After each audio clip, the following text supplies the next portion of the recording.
성도 여러분 안녕하십니까? 2024년 8월 16일 금요 새벽 말씀 함께 나누겠습니다. 함께 나누실 하나님 말씀은 예레미야서 50장 21절에서 32절까지입니다. 본문은 바벨론을 징벌하시는 하나님의 심판의 말씀이 기록되어 있습니다. 본문을 통해서 성도는 교만을 회개하고 하나님 말씀에 온전히 순종해야 함에 대해서 묵상하겠습니다. 첫째 묵상할 내용은 성도는 교만을 회개해야 한다는 것입니다. 본문 21절에 보시면 이는 여호와의 말씀이니라 너희는 올라가서 무라다임의 땅을 치며 그곳의 주민을 쳐서 진멸하되 내가 너희에게 명령한 대로 다하라 라고 하였습니다. 여기서 하나님은 메데 바사 군인들에게 바벨론을 상징하는 두 도시인 무라다임과 그곳을 쳐서 진멸하라고 명령하고 계십니다. 근데 많고 많은 도시들 가운데에 왜 무라다임과 그곳을 이야기하신 것입니까? 그것은 이 두 도시가 가진 뜻 때문이라 할 수 있습니다. 무라다임의 뜻은 이중의 반역입니다. 그 말은 바벨론이 교만하여 우상을 숭배한 것이 심판의 원인이다 라는 의미입니다. 그곳이라는 것은 처벌이라는 뜻으로 교만함과 우상 숭배의 결과 멸망하는 형벌을 받게 되었음을 말하고 있습니다. 교만하여 우상을 숭배하는 것은 하나님을 향한 반역이요 그 결과는 멸망입니다. 본문 22절에 보시면 그 땅에 싸움의 소리와 큰 파멸이 있으리라 하였습니다. 하나님의 명령을 받은 메데 바사 연합군이 쳐들어오자 바벨론 땅에는 전투를 벌이는 소리와 또한 멸망케 되어 울부짖는 바벨론 사람들의 소리가 울려 퍼지게 될 것이라 하였습니다. 하나님이 명하시면 바다가 뛰어놀고 나라가 무너집니다. 본문 23절에 보시면 온 세계의 망치가 어찌 그리 꺾여 부서졌는고 바벨론이 어찌 그리 나라들 가운데 황무지가 되었는고 라고 하였습니다. 여기 보시면 바벨론을 온 세계의 망치라고 하였습니다. 그런데 온 세계의 망치였던 바벨론이 꺾여 부서졌다고 했습니다. 바벨론은 하나님의 심판의 도구인 망치가 되어 유다와 주변 나라들을 부서뜨렸는데 그러는 과정에 자신들의 가진 권력과 힘을 너무 믿고 도에 지나치게 분수에 넘게 사용하였던 것입니다. 그 결과 그들도 똑같이 하나님의 심판을 받아 꺾여지고 부서지게 되었다는 것입니다. 누구나 망치 역할을 하게 되면 이 바벨론이 행한 죄를 저지를 가능성이 있습니다. 특히 권력을 가지고 힘을 가지고 있다고 할 때에 그것을 남용하여 약한 사람들을 부당하게 또 내 마음대로 내 기분대로 할 가능성이 있다는 것입니다. 1971년 미국 스탠포드 대학 심리학 교수인 필립 짐 바르도가 한 가지 실험을 진행한 적이 있었습니다. 그는 건강하고 바른 교육을 받은 대학생들 24명을 대상으로 2주간 감옥 실험을 하였습니다. 그중 무작위로 절반을 뽑아 교도관 역할을 하게 하고 또 절반은 죄수 역할을 하게 했습니다.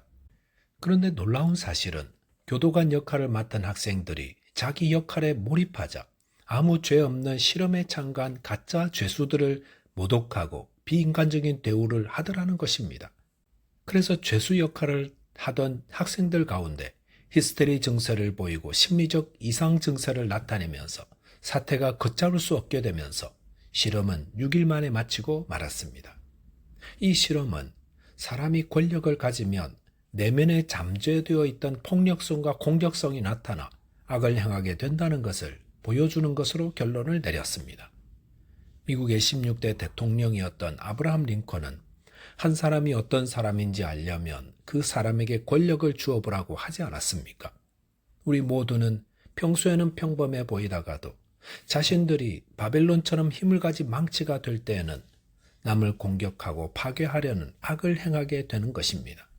그 악은 반드시 물리적 폭력뿐 아니라 정신적으로도 상대를 파괴하곤 합니다.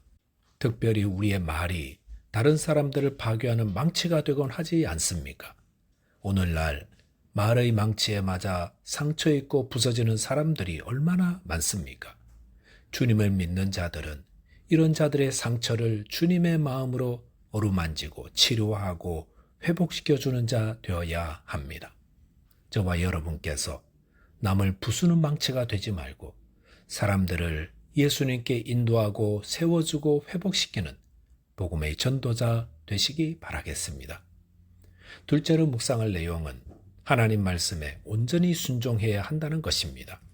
본문 24절에 보시면 바벨론아 내가 너를 잡으려고 올무를 놓았더니 네가 깨닫지 못하여 걸렸고 내가 여호와와 싸웠으므로 발각되어 잡혔도다 라고 하였습니다. 여기 보시면 바벨론은 여호와와 싸웠다고 하였습니다. 바벨론이 여호와와 싸웠다는 것은 무엇을 의미하겠습니까? 본문 28절에 보시면 하나님이 바벨론에 대해 보복하시는데 그의 성전에 보복하시는 것이라 하였습니다. 바벨론은 예루살렘 성을 회파할 때 하나님의 성전도 회파하였고 그 안의 기구들과 그릇들을 다 탈취하여 왔습니다. 그리고 다니엘서 5장에 보시면 바벨론의 벨사살 왕은 하나님의 성전에서 탈취해온 금, 은 그릇들에 술을 부어 마셨다고 하였습니다.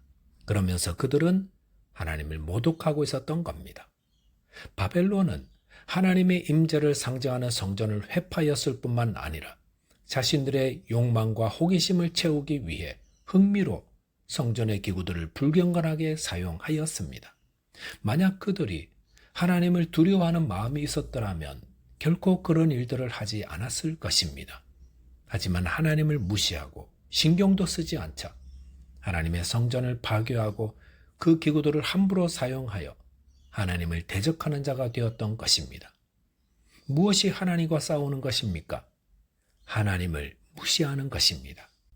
무시한다는 것은 그 존재를 알아주지 않고 못 본 채 모른 채 하는 것입니다. 옆에 있는데도 아는 채도 안 하고 인사도 안 하고 투명인간 취급하는 겁니다. 그럴 때 얼마나 마음이 상합니까? 그런데 바벨론이 하나님을 무시했던 겁니다. 하나님을 무시하는 것이 하나님과 싸우는 것입니다. 하나님을 무시하면 하나님의 말씀도 무시합니다. 가볍게 여기고 함부로 여깁니다. 사단이 아담과 하와를 유혹할 때 하나님의 말씀을 함부로 대하게 했습니다. 그래서 그 말씀을 자기 마음대로 해석하게 하고 바꾸려 하였습니다. 그런데 그것이 바로 하나님을 무시하는 것입니다. 이렇게 하나님의 말씀을 아무렇지도 않게 여기는 것이 교만이요 하나님을 무시하는 악을 저지르다 멸망케 되는 것입니다. 본문 32절에 보시면 교만한 자가 걸려 넘어지겠고 라고 하였습니다. 하나님의 말씀을 대수롭지 않게 여기고 자기 식대로 살려고 고집하는 교만한 자는 누가 밀어서 넘어지는 것이 아니라 스스로 넘어지게 됩니다. 바벨론이 무너지고 멸망하게 된 것도 그들의 교만 때문이었습니다. 교만하면 넘어지고 패망하게 된다는 것은 예외가 없습니다. 많은 신실한 주의 일꾼들이 무너지게 되는 것은 그들이 지쳐서라기보다 교만하기 때문입니다. 하나님은 교만한 자를 멀리하시고 겸손한 자를 가까이 하십니다. 본문 31절에 보시면 교만한 자여 보라 내가 너를 대적하리니 너의 날 곧 내가 너를 벌할 때가 이르렀음이로다 하였습니다. 교만하면 하나님이 대적하시고 하나님이 벌하셔서 망하게 됩니다. 세계 모든 나라들이 미국의 심기를 건드리려 하지 않는 이유는 미국과 대적하면 나라가 망하게 되기 때문입니다. 마찬가지로 하나님을 대적하는 것은 망하는 길입니다. 그런데 교만하면 하나님을 대적하는 자 됩니다. 그러다 망합니다. 교회도 교만해지면 그때부터 주님의 말씀에 순종하지 않고 전도도 하지 않습니다. 교만하면 하나님의 말씀을 대충대충 따릅니다.